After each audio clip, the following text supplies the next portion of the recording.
So I'll kick it off with the first question from Valtox. OpenAI 0, Microsoft 1. Microsoft owns lots of shares on OpenAI. OpenAI fires CEO. CEO immediately gets a job in a new division at Microsoft and promises everyone in OpenAI a job if they want to move over. Question for Ben. What does he think about this? Will Microsoft be able to push this tech further and faster than OpenAI did? More funds, more devs, but also more corporate. So obviously this is an ever-evolving story, and we only know what we're told, which may or may not be true. But ultimately, from what we know, yes, he was fired for not being candid or transparent enough, and went across to Microsoft, and then they put in an interim CEO who was under him previously. Then they poached the CEO of Twitch, ex-CEO of Twitch, to be the interim CEO. Then they offered the job to two other guys from Scale AI and somewhere else. And then the board came to some sort of agreement, and they're negotiating his return. And in the interim, depending on which report you read, 550 to 700 employees of OpenAI threatened to quit unless he was reinstated. And we've done full circle. But in answer to your question in relation to that, I don't have the answers, and I can only give from a business helicopter perspective. I think the fact is that, apparently there was a paper written by one of the board members, Helen, saying that, that one of the other competitors was ahead or better, and they were going to do a merger, and that fell through. But it's you can't make this stuff up. You can't even explain it in a way that is possibly fathomable. It'll be forgotten and swept under the carpet, I'm sure, in a few weeks from now. But in the interim, CZ gets fired, well, steps down. It's just been a circus the last few days for sure. But ultimately, I think that regardless of what's happened, and even if it's gone back to normal, and again, I won't give you the technical stuff. The guys can answer that. But from a business perspective, what happened really quickly is people realized how much of a monopoly or stranglehold OpenAI has.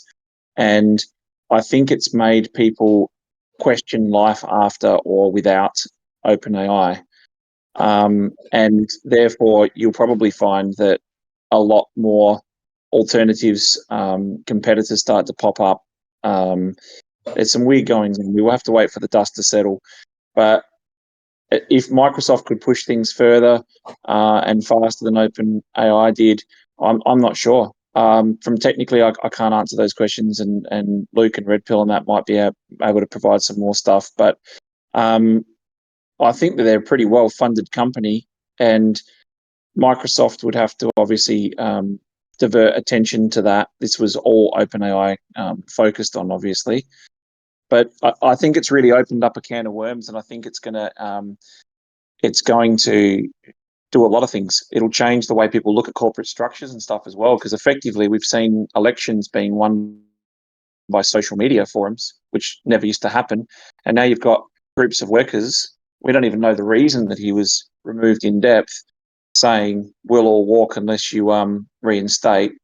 So it's the whole world's changing. Boards are disposable, people are disposable, but more importantly, this just makes you realize that you can't rely on any person, any body, any organization, or any tech. And the reason I say it that way is because I know that leads to some of the other questions that we've got. But ultimately, and one of the things that we try and do is make sure that we are tapping into technologies that provide the outcomes that our users will need without having a front-facing dependency on any one particular technology, because that would be frivolous and fraught with danger. Because if something closed down and we said, oh, we can't provide a service anymore because those people are gone, then we haven't put enough thought and effort and planning into what we're doing. So what we're trying to do, as messy as that might be, is use pieces and multiple pieces in certain stages of the journey to make sure that the end user doesn't have to worry about that. And I'll give you a clear, quick example would be as I always say, if I turn on the electricity in my house to power my air conditioner or whatever, I don't give two craps where it comes from, who packaged it, how it. You can say that you're green friendly and you want to use recycle, whatever.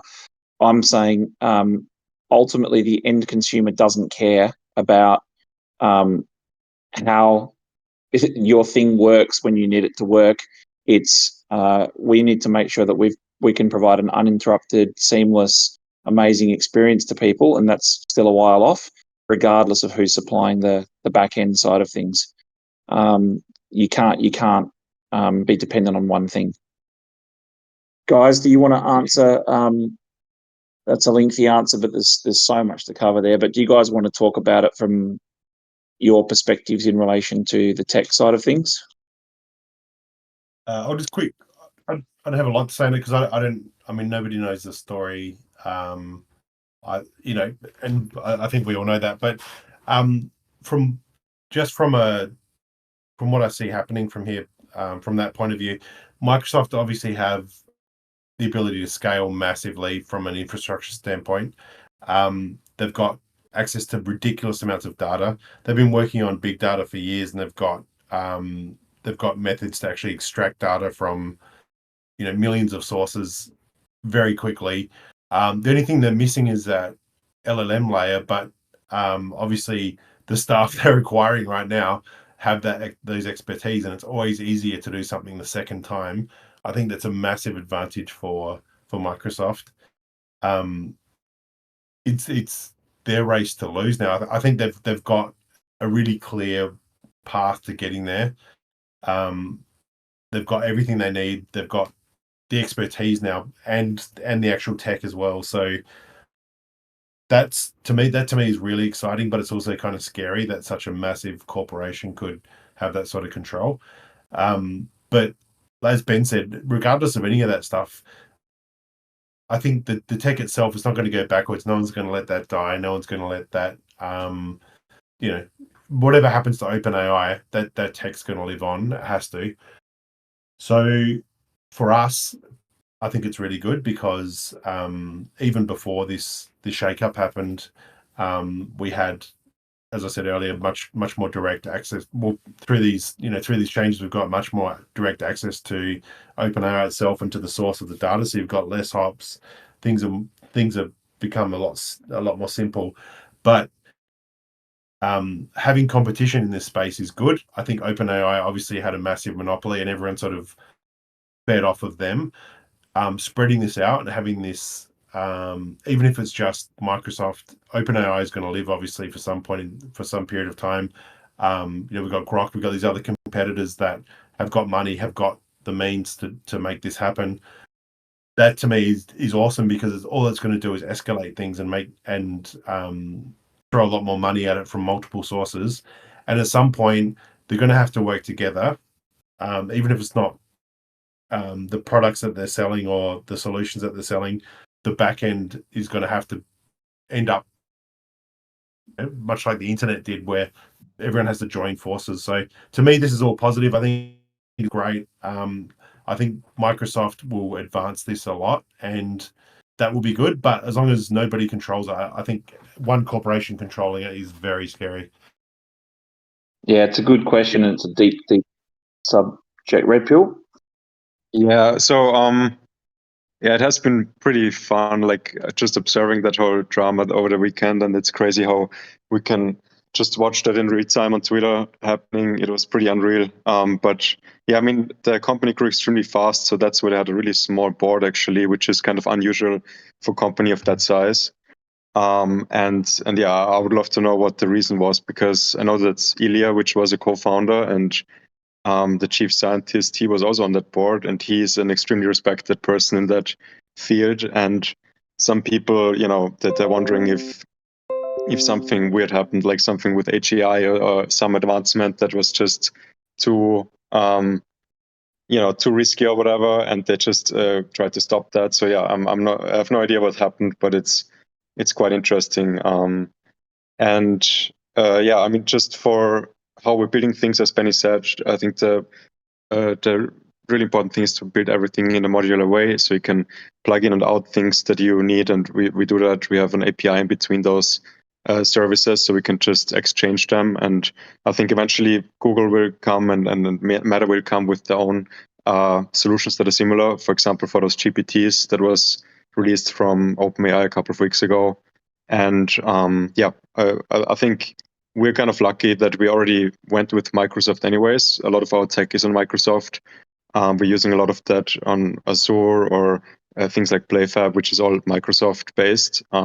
So we can directly benefit from all those advancements that Microsoft has and from those tools that they will expose in those products. So yeah, I think for us it's all good news. And it's just a question like how you're actually building the AI technology and how much you're building custom on your end. Because as we've seen with those GPTs that came out on DevTech a couple of weeks ago, it's basically similar to what we've been using for AIs. We used another product, but it's like, you have a knowledge base for those GPTs. You have you have actions and functions that they can invoke, and we've seen a lot of companies actually building those things, and we were using those companies, but now they will kind of have trouble surviving, I guess, because OpenAI has basically solved the use case, and we can go directly to the source, as Luke said. And that's great for us because we can just limit the costs and we have a much more stable solution. But that's always something to reflect on, because we've seen a lot of startups kind of going out of business because OpenAI just took away the IP completely by building it in the core product. But in our case, we're pretty well isolated because we have the Vault, we have a virtual Metaverse environment, multiplayer, and I think we can even leverage those tools much better, having that platform and making them more interesting. And that's what we're working on. Thank you. Good answer. I think the next one is we've kind of covered it, but also some of it's not really. Correct. So the second question is, what will happen to the Vault if OpenAI shuts down tomorrow? Yeah, so nothing. There's lots of different options, and realistically, if we want to be honest, the AI integrations that we've done might seem like they are bountiful, and there's a lot of them. The fact is that, as Red Pill's just explained, with these new GPTs and all the rest of it, I think if you look at the spectrum of AI evolution or whatever, I think that we're at the 3rd of the 10th stage or whatever. We've hardly scratched the surface yet. This is going to move very quickly, and there's a lot of worthy competitors coming through as well. It's like the guys said, it's extremely good news for us. But again, go back to my previous point. We're not trying to be dependent on any one provider. And you could say, well, you use Quest headset, for example. Yeah, but we're also on mobile. If Quest fell over, there'd be someone to take their place. If Android stopped being used, then someone would take their place. The thing is that it's more about the product that we have, the platform that we have, and the tech should be. And this is how you know you're early. The tech's at the forefront. Like all of you guys that have got into crypto and all the rest of it, you're talking about wallets. You understand the keys, how to protect and store keys. You understand a lot of the bones and the crux of things. And as we know, the perils of being an early investor are, high risk, but the foundation of belief is that if you have to work hard to understand it and you have to do a little bit extra work and only a small percentage of people understand how to do that, then that's the advantage of being early, right? But this stuff will all get a lot easier, and people will stop talking about the tech so much. Like, it's at the forefront of everything, right? How often have we talked about tech ruling our world? We talk about something that's faster or cheaper or better or more pleasant to use. We're early. We're extremely early. I think the question that not a lot of people ask is, which I think is a question that's worth asking, is does the adoption of blockchain versus the rapid adoption of AI pose questions? Like, is blockchain as useful, widely adoptable? Because that's a question that I think more people will start to ask. They're different things. You can't compare them, but ultimately, the expedition of this AI adoption journey is massive. It's faster than, and people have stated, why is blockchain not rapidly adopted after 50? It's still, if you go back to the spectrum of adoption of technology and you have a look at the charts, it's still very, very, very quick adoption. But ultimately, all of these things will work in conjunction with each other for sure and certain. It's a matter of, let's also be honest. At this particular point in time, the market rewards infrastructure gambles on very early infrastructure, maybe or maybe not, like layer ones or bridges or swapping tools and fucking memes.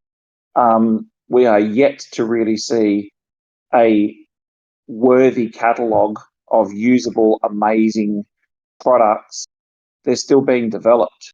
The long game for the projects, and I'd like to put ourselves in that category of building stuff that's going to have wide commercial appeal, is not as quick.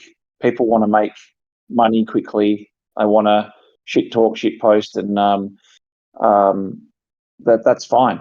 But ultimately, the adoption is going to come from people that haven't done the borrowing and tried to learn how the tech works so that they can purely profit. It's going to be users coming on and saying, I like this, it's better than what I currently use. And that's when we know we're really finding adoption. All right. So the next question's from Sabi, and the question is, do we have a contingency plan if the BSC goes down under? I'll let other people answer this as well. I'll give a 2-line sentence, and that is BSC is pretty far removed on paper from Binance, and we know that because we dealt with the BSC team a lot. It's kind of like an independent thing under the umbrella. I would doubt it, and if it did, to be quite honest, I don't think it would make any difference at all. There is so many great chains coming through, and for any of them to survive, they're going to have to be much more interoperable. So I don't know. I'd be interested to hear what the other team's thoughts are, but ultimately, I don't think it would make much difference at all, to be honest.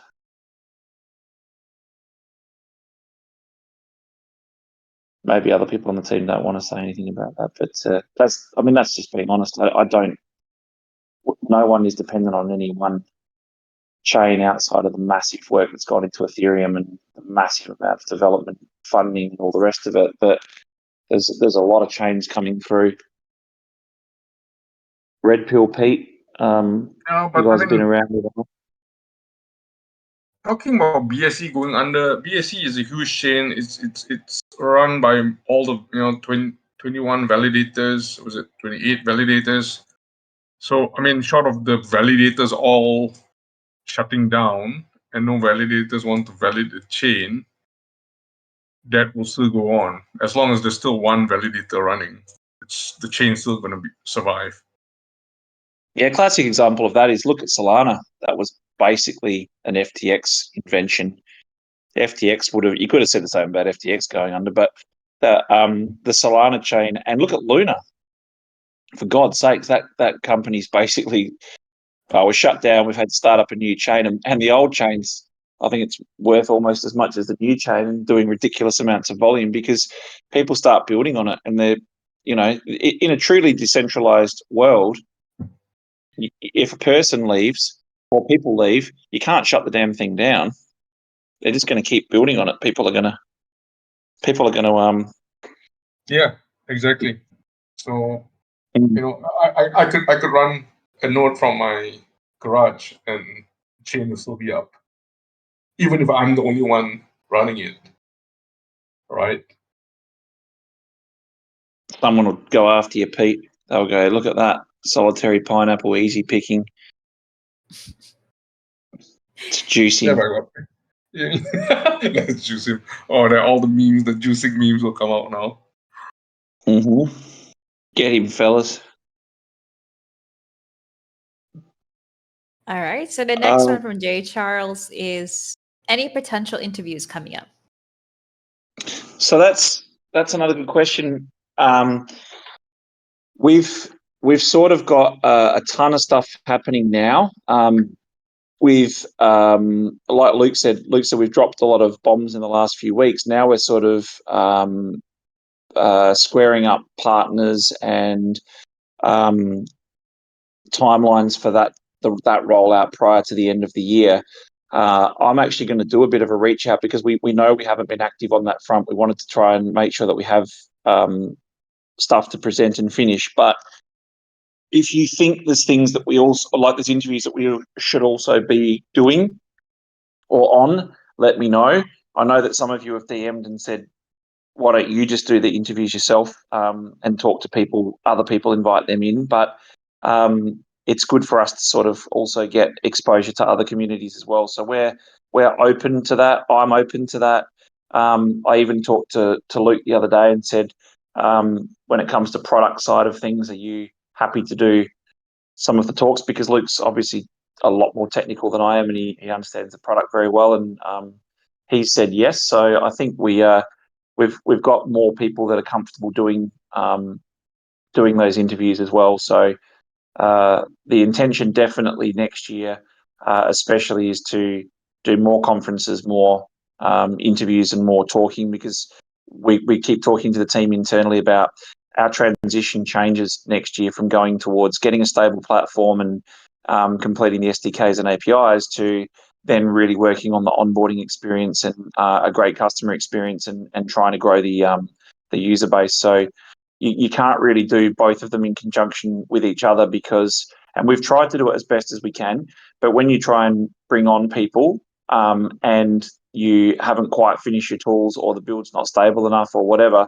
you end up spending all of your resources on trying to accommodate and work around that onboarding process for a customer when you could have just finished some of the basic stuff, and then it makes it a lot easier just to get everybody in. So that's a pretty clear transitional plan from us to go from build to scale.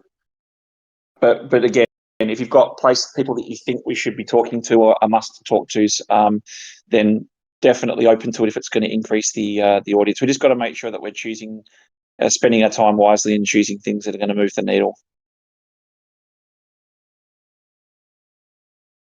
Alrighty. So I think this next question is for Pete. It's in regards to the pets in Vault.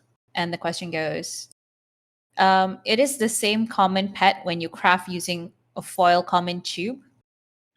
Yeah, so pets in a vault have two forms, foil or non-foil. So if you craft, and this doesn't apply just to commons, it applies for uncommons, rares, ultra rares as well. If you craft using a non-foil tube, then you get a normal pet, right? Similar to what you're seeing now in the vault with Atropy. The foil version of the pet is essentially the same model, but it has more pizzazz to it. So particle effects and shininess, for lack of a better word.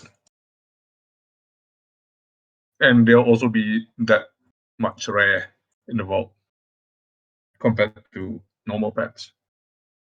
So yeah, if you do have it, yeah, craft them. It will give you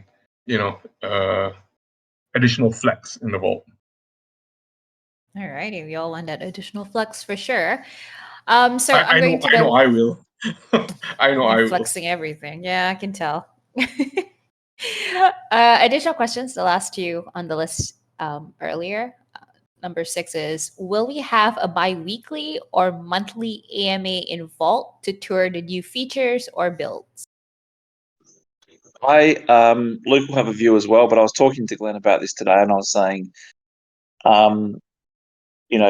some of you guys come to this meeting and you're pretty much a staunch group of people. There's a few people that sort of come and go, and there's lots of people that rock up every week, and they have for a long, long time. and there's also people that can't make the time and listen on videos and stuff.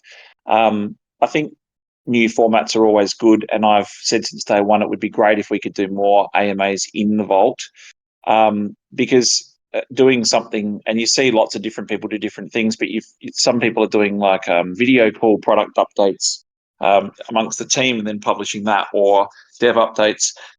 There's different ways we can get updates out to the community on what we're doing, but we've done just one or two walkthrough type of AMAs in the vault, and they're so much better. And I think Second City sort of posted that they'd done an AMA in VR and absolutely loved it. It's a completely different feeling. It's so much better.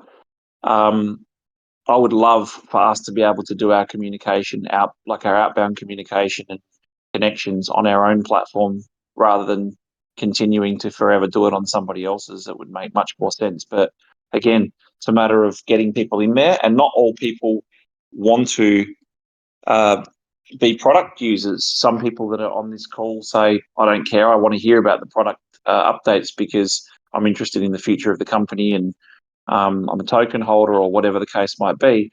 But that can be easily updated through videos, blogs, releases, whatever, and then to do a real live feeling thing in the vault would be, I'd like to do that as quick as possible. I would just say, yeah, I'm open to it for sure. I think it's good to get as many people in there as possible, and like you said, eat their own dog food, as they say. I'm definitely for it. All right. So, last and final question based on the earlier submissions: is VC money an option for RFOX? We've gone without it. We've talked to people in the bull market. Any turkey can fly in a hurricane. In the bear market, depending on where you're positioned, people want revenue or lots of users. So doesn't matter if you've got a product. So it's kind of like timing. We've got a platform. We've got something that's very visually appealing coming together. We've got some mind-blowing tech intersections coming together as well. VC money would be wise to take if you need network effect, or you have large users and you need revenue side, or you have lots of revenue but you need more users. So it's kind of a timing thing. We've looked at it, of course, and it always also comes back to who invests, because you're also seeing a lot of horror stories now with VCs going under and that whole FTX thing, mental stuff. And we're seeing investors and board members and OpenAI and all the rest of it. It's a very, very big commitment, and I don't think it's an understatement to say it's a marriage, because technically you can't get out of that marriage until you go to an IPO or trade sale or something like that as well. So the short answer is right partner at the right time, 100%. But we continually doing strategy sessions and working out how to best propel ourselves forward, knowing full well that what the value of what we're doing should be worth down the track as well. So again, in a bear market, someone might offer you $1, and in a bull market, someone might offer you $100 million for the same thing. So timing is important, and the network effect and making sure that you partner with the right people is extremely important. So yeah, right place, right time, definitely. I think we had another one down. He asked late entry of questions from me. RFOX is on ETH, WEX, and BSC. Will RFOX eventually be on IMX and SOL? I mean, obviously we know the guys from IMX. I mean, technically that's possible. IMX is actually, Pete can probably comment more from the technical side of things. IMX, as we heard again tonight with some of the partners that we're talking to, is a little more tricky to integrate than just a standard EVM, if I'm not mistaken, Pete. That's what they're all saying. No, we've looked at it. It's doable if you want to. Yeah, so I think again it makes sense. I mean, the thing that scares me, to be honest, is just these bridges and stuff. You don't know who builds this stuff, and you've got to rely on a lot of other people's infrastructure as well. So I think we're coming up with some good ways to make sure that we've got a solid economic model in place that's still forming. Where again, we still really talk about the tech a lot at the forefront, when we should be sort of, as we've said since day one, we'll take whatever's in your pocket and we'll make sure that it's processed accordingly, and we should try and remove a lot of that as possible. But the advantage, or the reason that you go to other chains, is obviously for network effect, exposure, building a wider audience. And we are talking to, and we're always talking to different types of people, but we're also talking to different chains as well. It is something that is always on the radar, and if it makes sense, then we'd definitely do it. When RFOX Chain finished? When RFOX Chain finished, we'll look at need-based assessment as the time comes. At the moment, we're focused on finishing the platform, making sure it's stable, getting those SDKs and APIs out. And again, what we're really transitioning away from and toward is polishing or building or committing to large builds for the sake of thinking that it might click into what we're doing, as opposed to saying, let's put ideas and suggestions out there, become more community-based and more creator-based. And if people are asking for something or show that there's a demand for it, then we'd spend time and effort doing and deploying that type of stuff, as opposed to just sort of saying, well, if we follow a playbook, the next step is to do X, and then the next step is to have master nodes because they're coming back, and then the next step is to do this because that's all the fad. It's more about us saying we've got the basics right now, and as the demand dictates, we would look at things, and that would go for anything. It could end up extending to, is it worth building your own LLM? Is it worth building your own headsets for VR? Is it worth building anything? So it has to be assessed as it goes. I saw an interesting one there, Lala. I think it was on the end of Artesh's. He wrote, next one, when will the RFOX token have a daily trading volume of $10 million? That's a very a good question as well. It depends where it gets listed and on what exchanges or whatever. But like, we're all big boys and girls in here, aren't we? So I don't know. Look at Amazon, for example. I think, last I checked, it's about a $1.43 trillion company. It does an average of about $53 million of trading volume in a day. Do the math on that. Some of this stuff that's $100 million market cap doing $500 million of trading volume in a day is just like, it's just, pardon my French, it's just fucking madness. I don't think any of us are naive enough to think trading, Benny. It's not only that, it's leverage trading, right? So they're just like, the way they account for things, and coins with $500,000 of trading volume a day open to 10 times it was, what was it, 10 and 50 and 100 times leverage or margin trading and stuff. Just mental stuff, like circus stuff. I think the more important question to that is, we've got to make sure that there's a healthy amount of volume based on the demand. And again, if this was a stock market, and it's not, but if this was a stock market, people would buy stuff, hold it. If they make their 8%, 10% gains, in a year, they'd be happy. They'd set positions, reassess positions. But in this environment and world, it's like, I'll tell you something. I've seen it happen. I've had experience in previous bull runs and stuff. You can go onto a token in the top 50 market cap, and you can try and liquidate on a major exchange like a small amount in comparative terms to the trading volumes in the day. And you can move the price if you're trying to sell a decent chunk. You have to actually do it in small things over the course of days. And these are tokens that supposedly have ridiculous amounts of volume on them.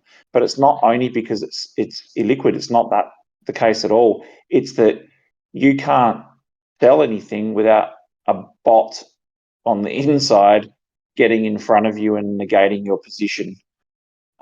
It's as frustrating as anyone that's been through a bull market before knows exactly what I'm talking about and exactly what I'm saying. It's ridiculously hard to liquidate positions quickly without plummeting the price temporarily. It's ridiculous. So I think it's more about stability and making sure that you're on genuine exchanges. I'd love to see a lot more healthy volumes going through dexes and stuff that even if they are putting through fake volumes, they have to spend money to do it instead of this magical abacus money that they're seeing on computer screens. It's not real. And while I'm on that little rant, I think you guys have heard me say it many times before. I've seen new tokens listed on exchanges that there are more tokens for sale and for sale in the order book on one exchange than there are in the actual token supply.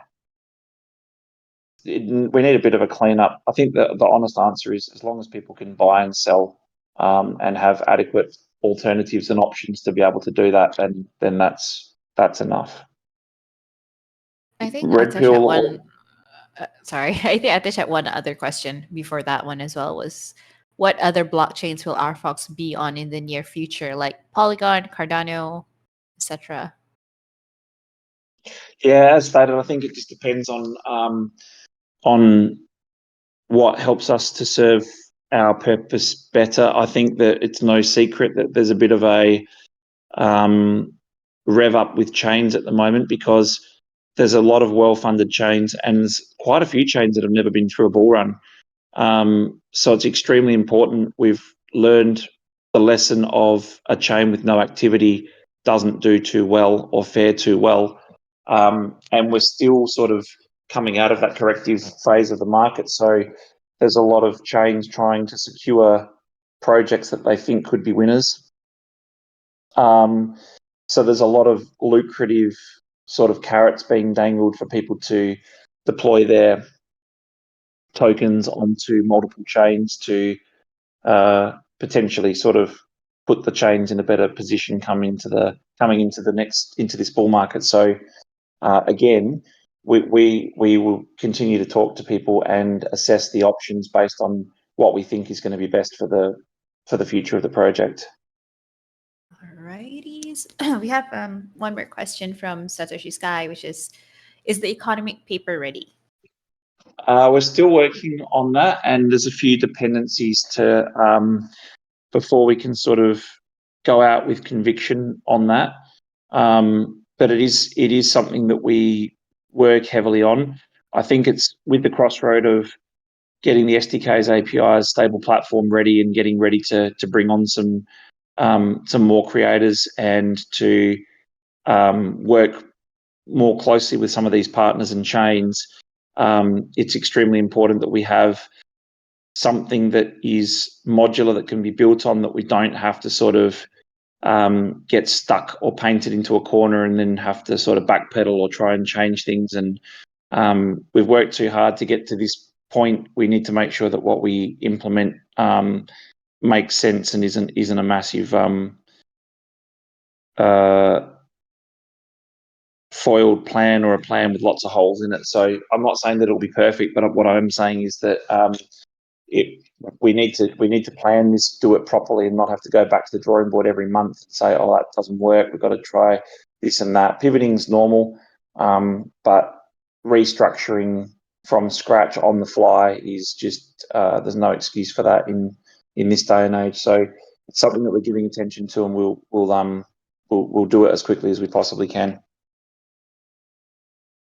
Sometimes I might sound a little bit cynical, but obviously we've been around for a while and we've seen a lot of stuff, and I think that you guys have too, right? And I think the thing is that the question I've been asked a lot lately is, what do you do as far as strategy is concerned, or how do you prepare for what's coming up? I think the most important thing that all of us need to take into consideration is, if you guys have been through a few cycles, I'm not sure how many people in here have never been through a bull market before, but if you have some scars and you have some bruises and you have lots of learnings that you should be putting into action for this next run around. There's no steadfast rule to adhere to. It's more sort of just make sure that you learn from what you went through and make sure that you have targets and goals and all the rest of it. But I think the most important thing is that if you have been through that, it's your obligation as well to sort of help the new people that come in to understand some of the pitfalls. It's not a nice thing to sort of let other people get burned or wrecked or destroyed, because new people coming in, I think that if we have a massive run this time, you're going to get an amplified example of scammers, and we think we've seen tons of scams and rug pulls and all the rest of it. It's just going to get chaotic, and it's going to be people pulling on your pant legs for attention. We just have to be smart and wise and not get caught up in all of that. And the really important part of trying to help new people coming in is that you want these people to come in for adoption. You don't want people to come in, pull back the curtains and say, what the hell is this? And then run a million miles, which happens in every cycle.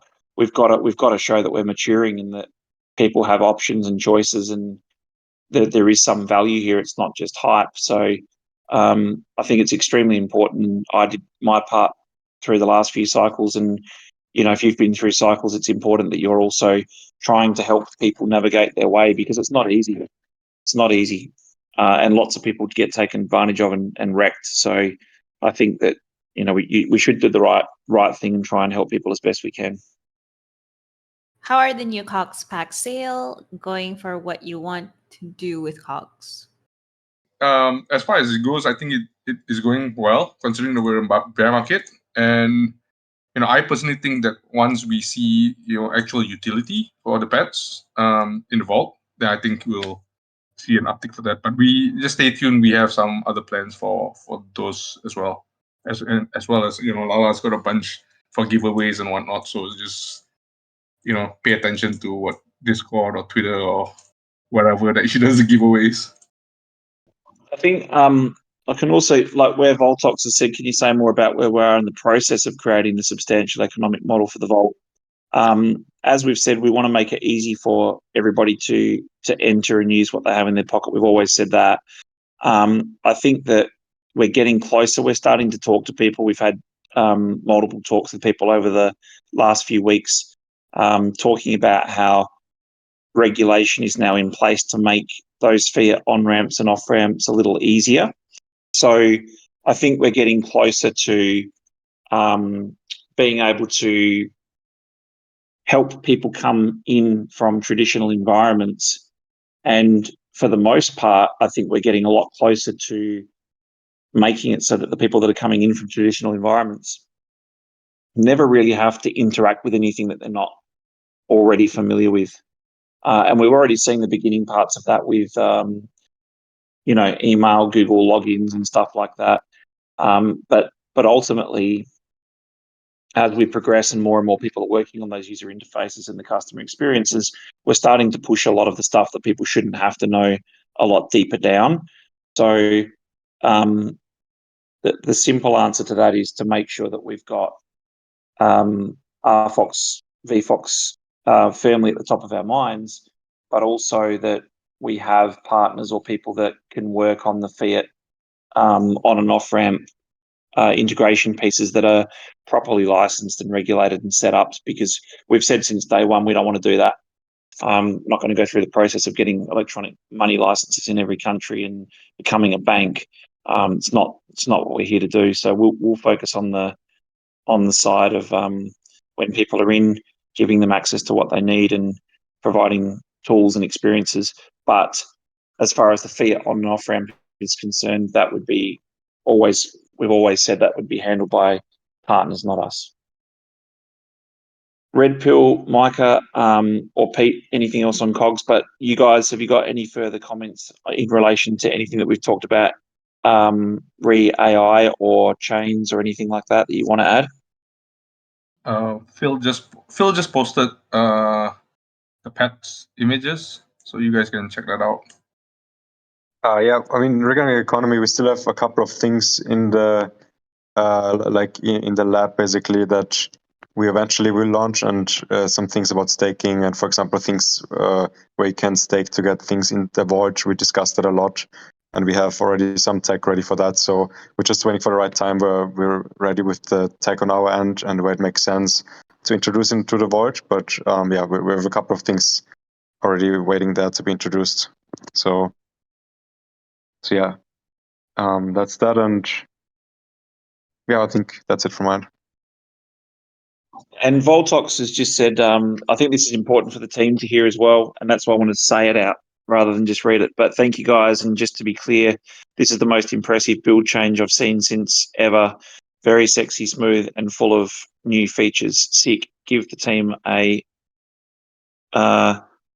clap on the shoulder. Yeah, thank you very much. The team's been amazing and rock stars at building stuff out, but also supporting people as best we can. We don't always get that right. But if you, in retrospect, as I've said many times before, if you look back at what we've built and what we've been able to achieve through everything, it is something that we can all be proud of. But that's the first challenge, right?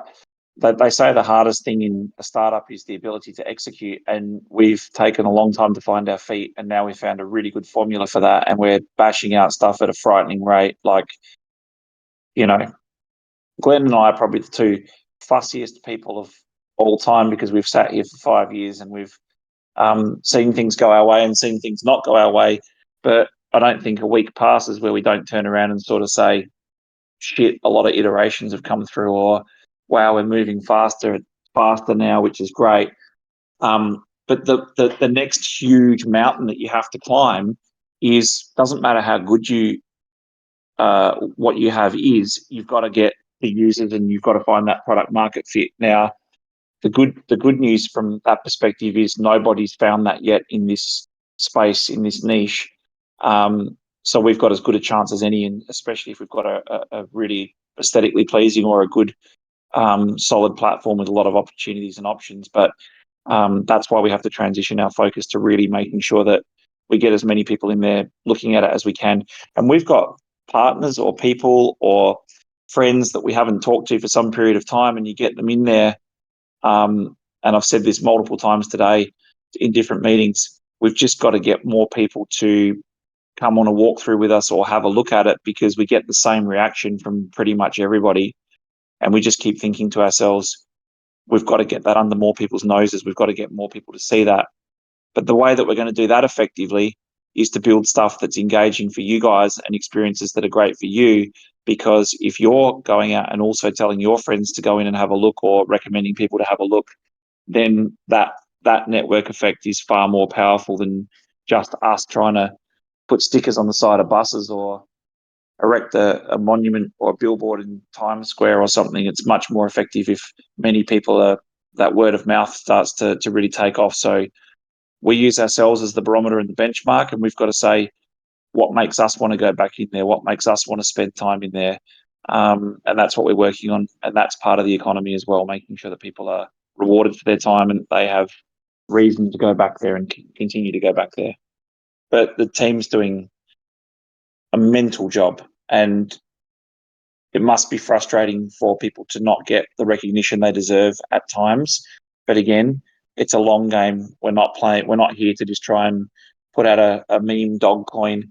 This is supposed to be something that's that our kids can be proud of as well. So it's going to take time to get it exactly.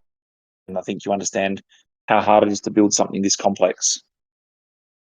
Luke or Red Pill, anything that you want to add on that? Because you guys are the ones steering the build. Yeah, I think it's definitely there's been a lot of changes in this last build, and we're happy with obviously the aesthetics of it. But But yeah, I still think we still got a lot of work to do on making sure that creators can come in and build out on this platform, make sure it's really stable. It's not just a house of cards when they do. There's a lot of stuff we can still work on and improve. As I said, the events still need a bit of work, but they're really cool and exciting. But yeah, I mean, overall, I think we've got we've seen more and more stability. We've seen these features coming out quickly, and when we are pushing them out, they're stable because we're being very methodical and careful about what we're releasing. So I think we're in a really good place. There's a lot of cool foundational stuff in there, and we're getting closer and closer to that stable platform where we can, as I've said so many times, just sort of sit back and look at it and not touch it so much. The quarters are looking great. Most of the functionality that we want there in the core build is there. If we can get these creators in and give them the toolkits they need to actually build their experiences out, then it'll become a thing, a thing unto itself, and we won't have to be touching this thing and pushing builds out. We won't be talking about builds. We'll be talking about the new, awesome district that's popped up, and that's what I'm looking for. Lala, anything from your side, from the marketing side? Yes, I do. So I'm just going to share a link here of announcements. We have a few events, like I mentioned last week as well. We have a DJ event happening on Friday. Please come join us. Just hang out, chill, and test the build as usual. Everyone's feedback matters. It really does help us build better events for everybody to experience.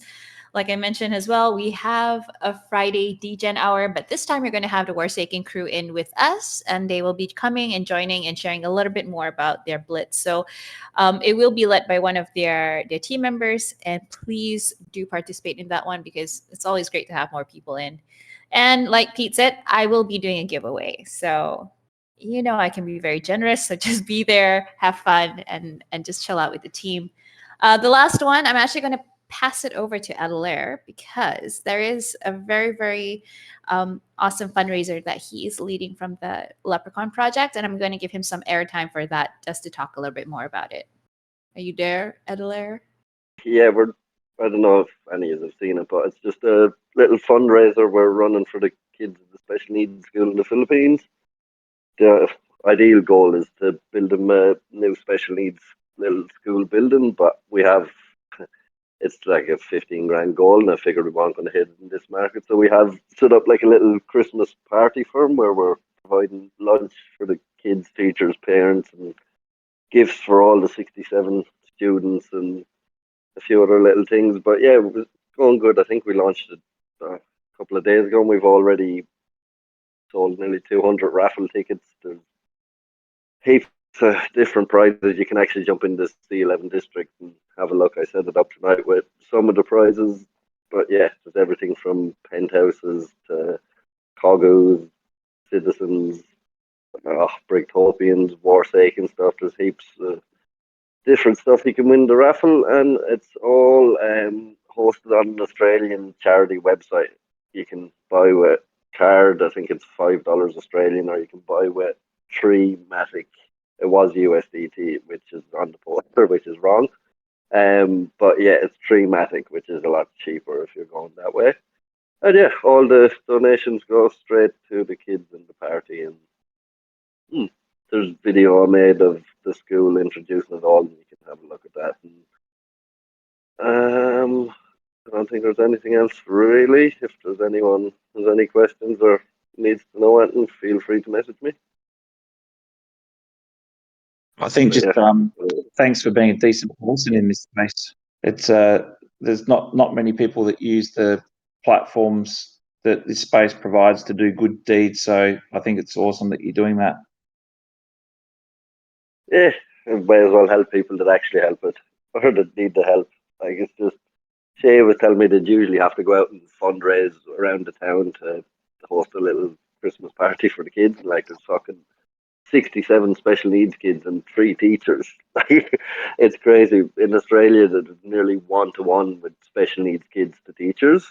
There's 3 of them over there looking after 67 of them. Fucking madness. But yeah, doing a good little thing for Christmas for them. So yeah, if anyone wants to donate or buy raffle tickets, it's all in the announcement. Just follow my Twitter thing. But if you want, just flick me a message. I can point you in the direction.